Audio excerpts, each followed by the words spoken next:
Okay, so I want to start off, first of all, if I could, by telling you that the former president was made aware of the huge demonstration of support and love on his 80th birthday. I know that it touched him deeply, and he thanks all his supporters for that. I also want to say something regarding the supporters. Obviously, it's always welcome that there are supporters, but politics to one side and the judicial process to another side. And the family want me to convey a message that the judicial process must be respected. There must be absolutely no interference with the independence of the court, with the judges, and for all the parties. Every case at the International Criminal Court is always a highly charged case from a political point of view. There are participants in that process. There's the prosecution, there's the defense, and also there are the victims. The victims' counsels will make their submissions in court. Their right to make these submissions must be respected. So I ask everybody to bear that in mind. All the supporters who have demonstrated this huge expression of love, they should also bear that in mind as well. Thank you very much. Sir, have you filed any motion for the interim release of the former president? Once again, interim release is a complex process. We're considering it, and we will file it at the appropriate time. Have you? You're not yet filing. Have you filed or not yet? I'm not telling you when I'm going to file anything. How about, sir, you were mentioning in one interview that you have saw is a compelling argument with regard to junking of the case in terms of jurisdiction. Can you just give us a little bit about it? Well, I wouldn't use the word junking the case. Junking the case is slang. What I would say is that the jurisdictional arguments are arguments which have been bandied about for many years now. They've been considered by the Supreme Court in the Philippines. They've even been considered by the International Criminal Court. These are still valid, live arguments, and they will be argued in court at the right time. Attorney Kaufman, have you completely formed the defense team for former President Duterte? Is it a complete team now? Yes, we're putting the final touches to it. How many are still? Are you waiting for another lawyer to be added? We heard that there's still one more slot. Once again, I'm putting the final touches to the defense team. Okay, so the final touches. Yeah, Mr. Kaufman, from an ethical point of view, because the former President Duterte publicly made a statement about relating the killing of the Jews to his war on drugs. Can you comment on that? I'm not going to comment on that. People say things all the time. It's not my position to debate it. I have a job to do. I'm going to defend the former president to the best of my ability. Thank you, sir. Attorney Kaufman, is there any chance for former President Duterte to have his case dismissed on a jurisdictional issue before the confirmation hearing in September? Once again, it's the judges who decide when to hear that argument. Obviously, I would like it to be heard first of all.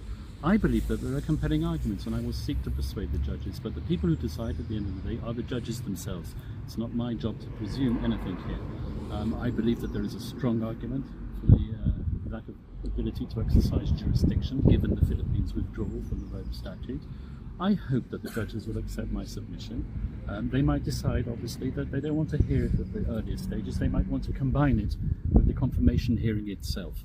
I hope that will not happen, but once again, it's not my position now to presume anything. I just make my submissions in court, and the judges will decide. Yeah, Attorney Kaufman, you received documentary evidences submitted by the prosecutor's office. Are there expunable evidences that you think? The disclosure process is confidential, and I'm not going to disclose anything about it. Sir, sorry to reiterate the question again. How can you say that you can argue with regard to the jurisdiction? I think I've given my answer to that already, fairly comprehensively. Okay. And you've talked with the family of former President Rodrigo Duterte, and including the visits. Are you also assisting with the visits of different family members? As I said, it's the job of any counsel at the International Criminal Court not just to handle the legal side of things, but also the humanitarian side of things, and it's a right to receive visits from immediate family members. And there are also issues about getting some funds from the ICC. Are you privy on that? I'm not going to comment on anything to do with funding. Attorney Kaufman, in the lighter side, I just want to ask, how are you? Well, thank you very much. Maybe you've got information that I had an operation just before I came here. Oh, you had But an yes. Operation on what? Did you have a health issue? No, I had a hernia fix. Oh, Okay, okay. okay. Have you been getting enough sleep? It must be very busy preparing for this case. Well, if you know me well, I never sleep. Oh, Yeah. but you've handled other ICC cases. What is your estimate as to how long this will take? I can't estimate, really. I really can't. All I can do is say that we will make the submissions, and I hope that the submissions will be accepted by the judges. But what's the difference between handling this particular case and other cases that you've handled in the past? Well, all cases are highly charged, as I said. Handling a case at the ICC is a challenge. It's always a challenge. Quite frankly, I don't differentiate between my various clients. With a show of this much Filipinos coming from all over the world here at the ICC detention facility, compared to the other cases you've handled in the past, is this the first time you've seen a turnout like this? Please don't be offended, but no, not really. Oh, really? With the other, have you Well, seen this in other cases? This has happened in Yeah. other cases as well. When a case gets to a critical stage, then there is always a huge demonstration of support from people of the country concerned, and that's happened quite frequently in this court. Can you give a particular this example? And there's numerous African cases where supporters have turned out here to support their various suspects who are detained in this building here. Does that have any impact, negative or otherwise, on the proceedings? Well, it can have a negative impact on the proceedings if, as I said, the media or the supporters turn against the judicial process, and the judicial process must be respected. As I've said, this issue is the subject of intense debate in the Philippines, but let's just put the politics on one side and the judicial process on the other side.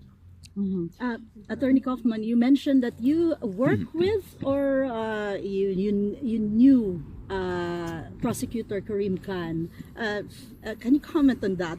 Did you really work with him in some cases before Well, became? put it this way, I've never worked with Karim Khan on a case together.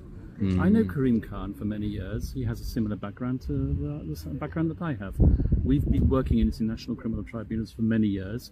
I was a former prosecutor, so was he. So we've both worked on both sides of the tennis court, if I can put it that way.